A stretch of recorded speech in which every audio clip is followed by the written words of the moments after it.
কোন গোপনে মন ভেসেছে ধারাবাহিকের নতুন পর্ব দেখা যায় যে দ্বিতীয় রাউন্ড শেষে বিদায় নিল মমিতা ও অতনু জুটি।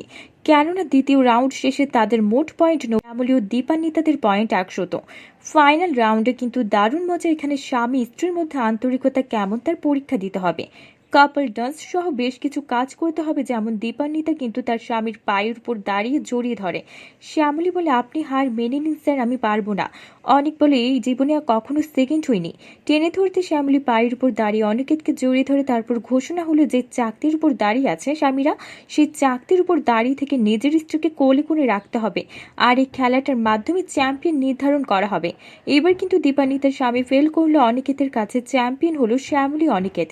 বেশ কিছু পুরস্কারের মধ্যে প্রধান পুরস্কার হলো একটা দামি ফ্রিজ, কিন্তু সেই ফ্রিজটা শ্যামলী তার কাকুর হোটেলের নামে দিতে বলল। তাহলে অনিকেত কি মেনে নেবে? আর বাড়িতে ফিরে আসার পরে কি ঘটবে এবার? বন্ধুরা, তোমাদের কি মনে হয়? এক্ষুনি একটা লাইক দিয়ে এবং কমেন্ট করে জানিয়ে দাও তোমাদের মতামত। ধন্যবাদ।